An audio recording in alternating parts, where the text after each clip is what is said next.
ശ്രീ അനിൽ വിളയിൽ പച്ചയ്ക്ക് വർഗീയത പറയുകയാണ് വെള്ളാപ്പള്ളി നടേശൻ എന്ന് മാത്രമാണ് സാധാരണ രീതിയിൽ മലയാളികൾ വിചാരിക്കുക. കാരണം ഈ തരത്തിലുള്ള ആരോപണങ്ങൾ, ഇത്തരത്തിലുള്ള വാദങ്ങൾ ഈ പറഞ്ഞതുപോലെ തന്നെ എന്ന് ആ ജില്ലയുണ്ടായിട്ടുണ്ടോ അന്ന് തൊട്ട് ഉയർന്ന കാര്യമാണ്. ആ പറഞ്ഞതിൽ എല്ലാ രാഷ്ട്രീയ പാർട്ടികളും ഉണ്ട് താനും.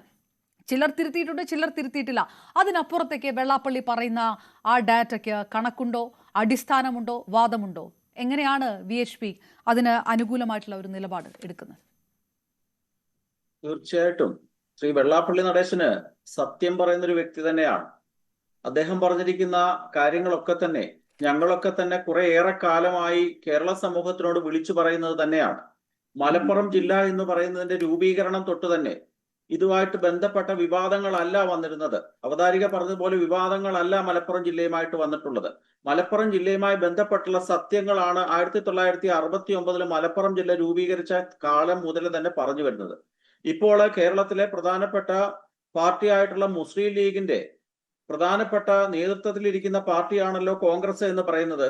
1969 EMSന്റെ സപ്തകക്ഷി മന്ത്രിസഭയാണ് മലപ്പുറം ജില്ലാ രൂപീകരണത്തിന് ഉത്തരവിട്ടത്. ആ സപ്തകക്ഷി മന്ത്രിസഭയുടെ തീരുമാനത്തിനെതിരെ ഏറ്റവും ആദ്യം എതിർത്തത് ആരാണ്? കേരളത്തിലെ കോൺഗ്രസ് തന്നെയായിരുന്നു. കോൺഗ്രസിന്റെ നേതാവായിരുന്ന K. കേളപ്പനായിരുന്നു അന്ന് മലപ്പുറം ജില്ലാ വിരുദ്ധ സമരത്തിന്റെ നേതൃസ്ഥാനം വഹിച്ചിരുന്ന വ്യക്തി. ഒരു കാലത്ത് നെഹ്റു പറഞ്ഞിരുന്നതാണ് ചത്ത കുതിരയാണ് മുസ്ലിം ലീഗ് എന്ന്.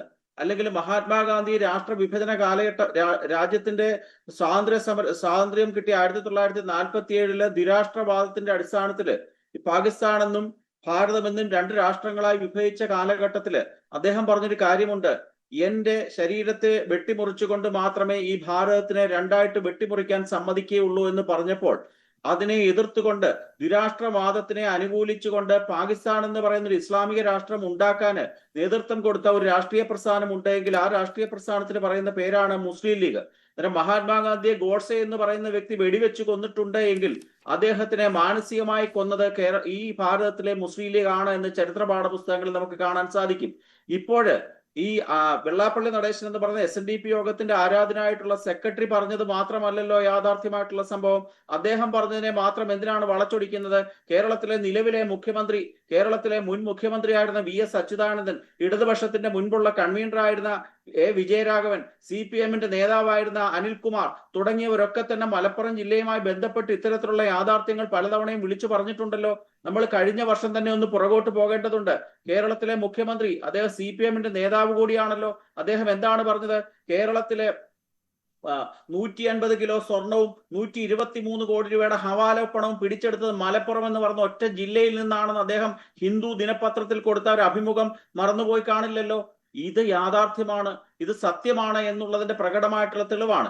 ഇനി വെള്ളാപ്പള്ളി നടേശൻ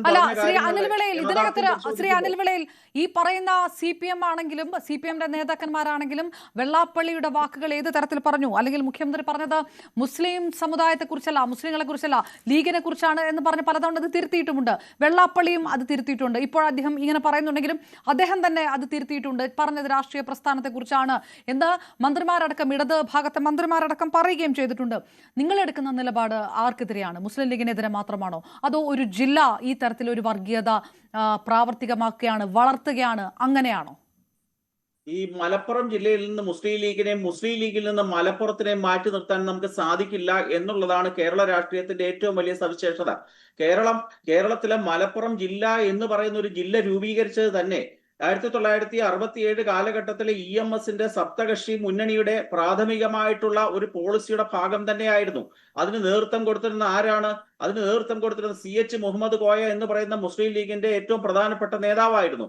അവർ വിലപേശലിൽ കൂടിയായിരുന്നു ഈ മലപ്പുറം ജില്ല നേടിയെടുത്തത്. അതുകൊണ്ട് മുസ്ലിം ലീഗുമായി ബന്ധപ്പെട്ട് മാത്രമേ മലപ്പുറം ജില്ലയുമായി ബന്ധപ്പെട്ടുള്ള കാര്യങ്ങൾ നമുക്ക് ചർച്ച ചെയ്യാൻ സാധിക്കുകയുള്ളൂ. മലപ്പുറത്തുനിന്ന് മുസ്ലിം ലീഗിനെ മാറ്റിവെച്ചുകൊണ്ടോ മുസ്ലിം ലീഗിനെ ഒഴിവാക്കിയ മലപ്പുറം ജില്ലയെ പറ്റിയോ കേരള രാഷ്ട്രീയത്തിൽ ചർച്ച ചെയ്യാൻ സാധിക്കുകയില്ല എന്നുള്ളതാണ് യാഥാർത്ഥ്യം. അവതാരിക സൂചിപ്പിക്കുകയുണ്ടായി, കേരളത്തിലെ എല്ലാ മേഖലകളിലും ഇസ്ലാമിക തീവ്രവാദ പ്രവർത്തനങ്ങൾ നടക്കുന്നുണ്ട്. അതിനകത്ത് ഏറ്റവും സജീവവും സക്രിയവുമായി പ്രവർത്തിക്കുന്ന മലപ്പുറം ജില്ല തന്നെയാണ്. ഇതൊക്കെ പറഞ്ഞിരിക്കുന്നത് ഞാനോ അല്ലെങ്കിൽ ഹൈന്ദവ പ്രസ്ഥാനങ്ങളോ അല്ല. അവതാരിക അപർണക്കുറുപ്പ് ഒരു കാര്യം സൂചിപ്പിക്കുകയുണ്ടായി, സമാന്തര കോടതി സംവിധാനത്തിനെ പറ്റി.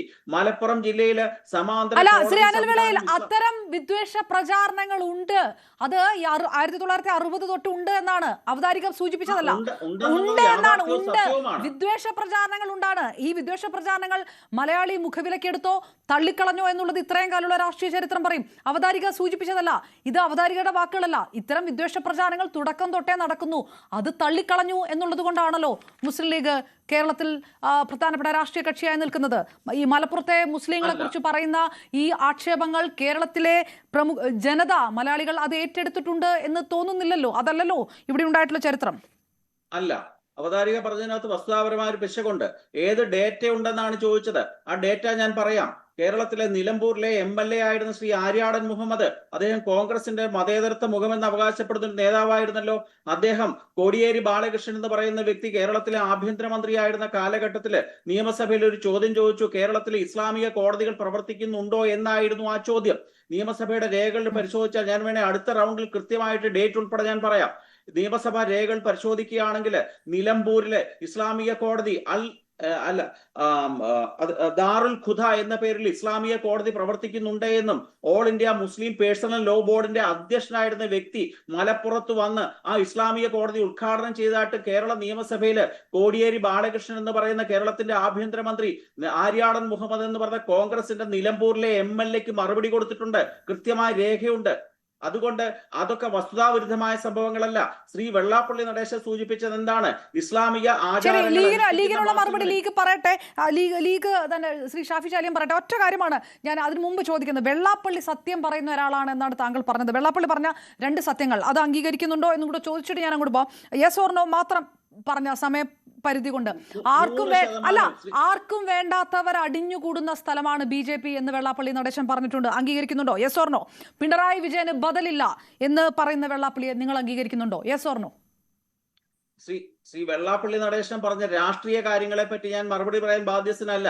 പക്ഷെ മലപ്പുറം ജില്ലയെ പറ്റി ഇന്ന് അദ്ദേഹം പറഞ്ഞിട്ടുള്ള, നിങ്ങളുടെ ചാനലിനോട് സംസാരിച്ച കാര്യം 100% അപ്പോ വെള്ളാപ്പള്ളി പറയുന്ന രാഷ്ട്രീയ വിഷയങ്ങൾ അംഗീകരിക്കുന്നില്ല, വർഗീയ വിഷയങ്ങൾ അംഗീകരിക്കാം. ഓക്കെ, ഞാൻ തിരികെ എത്താം.